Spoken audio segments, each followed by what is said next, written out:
al Eagle Room del City Hall de Boston, el cuarto águila. Este cuarto se llama así por el águila que ven a mi derecha.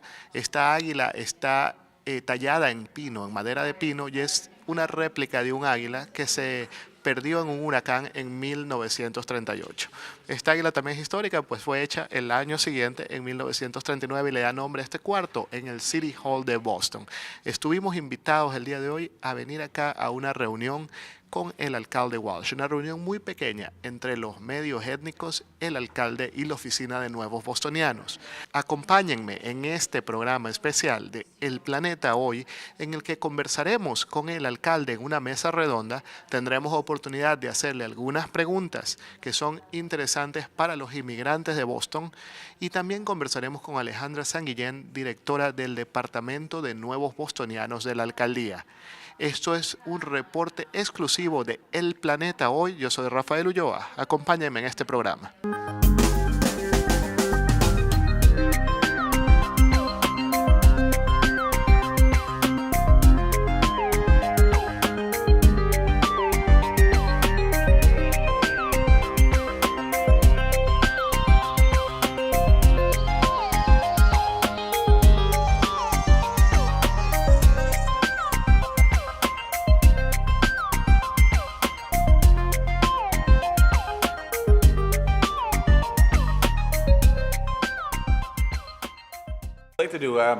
I'd like to just open right up to questions. I know I apologize. I have to leave around quarter past 2, but I'd like to just get into questions. I think you have a lot of the different press statements that we've done, the different positions we've taken on the president's initiatives and things like that.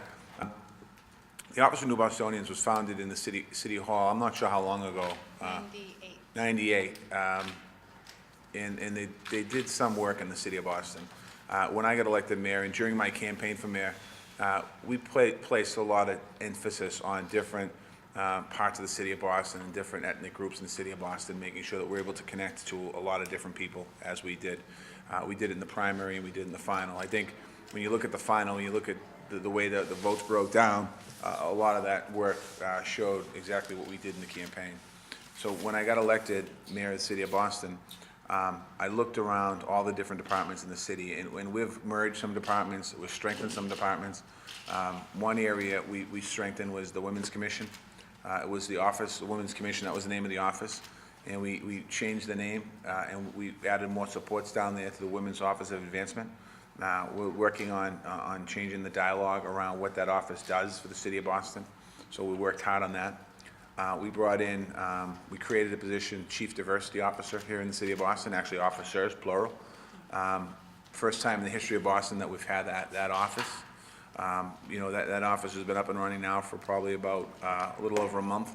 And really it's about creating pipelines and opportunity of talent to come work for the city, but also eventually hopefully using that office to help pipelines and talent into the business community as well here in Boston and diversify the business community.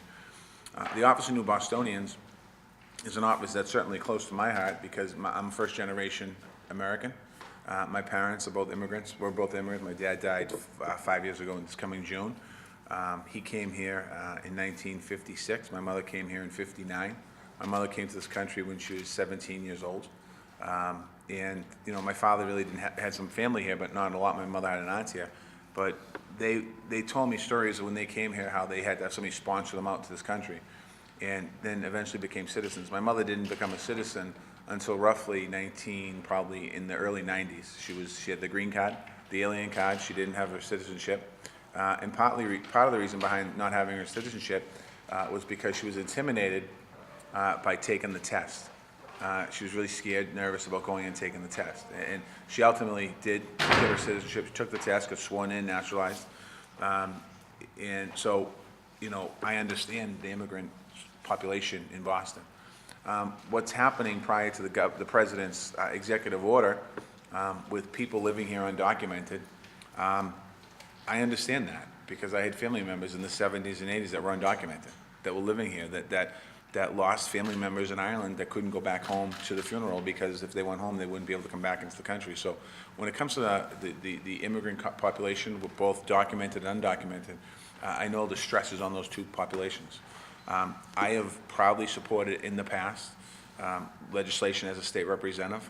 I was one of the original co-sponsors of the driver's license bill up at Beacon Hill, and I was the chairman of Homeland Security at the time. It was in 2002, and part of the reasoning for what I thought the driver's license bill was a good reason to have is that people would know who was here in the country, and you'd have an opportunity. You'd have to go and prove your residency, and I thought it was a good opportunity for us to be able to have people register their cars and drive cars legally. We had many numbers of people, and still do, driving cars that don't have a license and that don't have insurance, and it causes a safety hazard for other folks and for themselves. So that was one legislation I sponsored. A second bill which I voted for and supported was the in-state tuition bill. I was one of 56 state representatives that supported in-state tuition when we had our vote on the House of Representatives floor back, I think, in maybe 2004, I think it was, whatever year it was, but I supported that legislation because I felt it was important that people that were here weren't documented, but went through high school, were eligible for high school, to go on to college, to a state college, they pay the in-state rate. People were trying to make it sound like it was a freebie, and it wasn't. It was an opportunity for people that went to college here, went to high school here for 3 or more years, went to college in Massachusetts, was eligible to get into college, simply paid the Massachusetts rate. That's what that bill did, and that's what Governor Patrick eventually put in executive order. So I'm very familiar with the different issues in the different communities.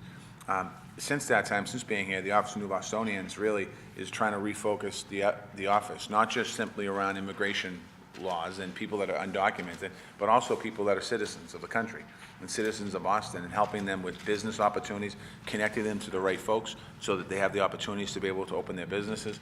Also have a place in City Hall for people to come that are immigrants, that oftentimes might have a language barrier, a cultural barrier, whatever the issue might be. It could be around housing, education, economic development. It could be about citizenship. We were one of the first cities to jump on right after the president put his executive order in place. We were one of the first cities to jump out and say we're supportive, but also we're not only supportive, we're taking proactive steps to help a pathway to citizenship. And we have an opportunity here in the city of Boston. I think it's 65,000 people on that pathway to citizenship in the city. So our Office of New Bostonians is a very big part of our city government, and it's a very integral part and a very important part of our city government. It's as important as any other department in our city. It doesn't get treated any more, any less than any other department. As a matter of fact, I encourage Alejandra and her staff to do things, and I'm the type of person and mayor that allows the departments to go forward, and they come to me with an idea. We talk about the idea, vet the idea, and put out. So I need to know what's going on in the departments, but I don't treat Office of New Bostonians any different than treat Public Works when it comes to coming up with new initiatives, new ideas, things like that. That's kind of my background. So I'd like to open up to questions. Can I say, first thing, thank you very much for organizing this. This is really great, and we're very privileged to be here. And it's nice to hear that, Mayor, we started and just already did one of the first things they did here. I have one, if you look, the information which were sent by your office, that about 27% people are born out of different countries. Yep.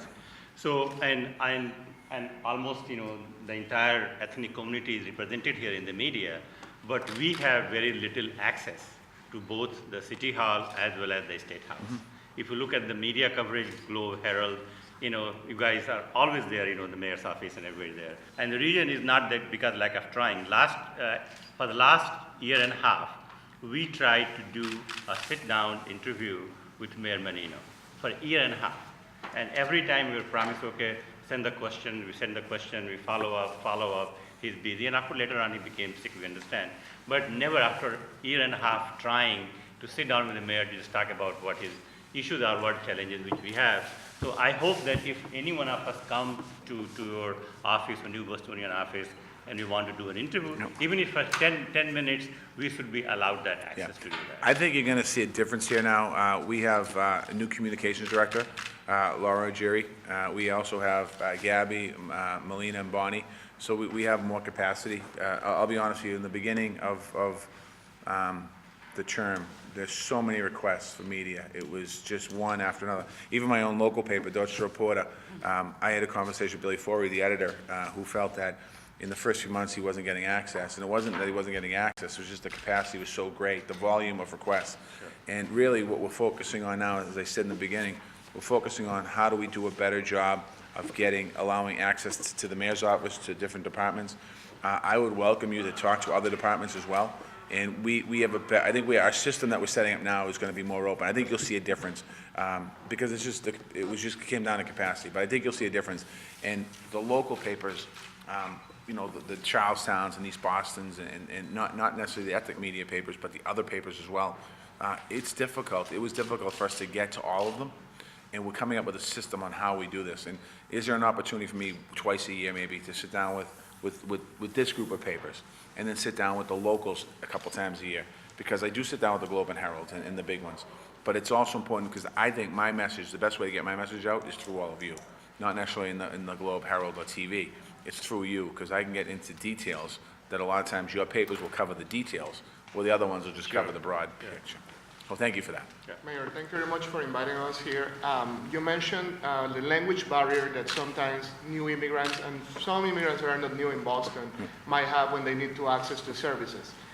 The snow these days was something that could put in practice a good infrastructure of languages. In my case, in our case, our community is Spanish, but in our communities, different languages, to have access to information that is vital in order to you know, conduct your business during a snow day and have precautions. Are there any plans on the line to make better that system and to have more information in the different languages of the immigrants in the city of Boston? Yeah, one thing I think we're doing. I can talk a little bit about that. Yeah, why don't you talk a little bit and then I'll go on. So with definitely with the snow, snow emergency and any kind of emergency in the city, it's highly important that we get it out in different languages. So the Office of New Bostonians, we were able through Twitter and through our newsletter to get links out in different languages. And the link actually for the snow page was translated and translated pretty well. It was Google translated because that was just, it was just the need to get to, it was changing constantly. So in that, we had that available and made sure that that was all updated. And we continued to send information out in multiple languages via Twitter and our newsletter. And also right now, Ann Lay, who's my policy and communications advisor, is working on the language access policy for the city. And we're also working in the Office of Neighborhood Services to make sure that office we get as many different dialects of language in the office to have, so we can respond. I think one of the stats that you received, I want to say 36% of Bostonians, their primary language wasn't English or isn't English. So that's a lot of people in the city when you think about it. My parents speak both Gaelic and English. So when I was growing up, Gaelic was spoken in the house. I understood it, I didn't really speak it that well. I can a little bit. So we're very sensitive to that. I was surprised when we got here that Office of Neighborhood Services was really the only place that had pamphlets or any type of information in other languages. And I don't know, it should be, we're working on making it uniform across the city. So it's not just in Office of Neighborhood Services, it's in Public Works, it's in Transportation, it's in BRA, it's in the different places. So that clearly is an issue that we're working on, and we're improving, and we have ways to go. So we still have a way to go in that.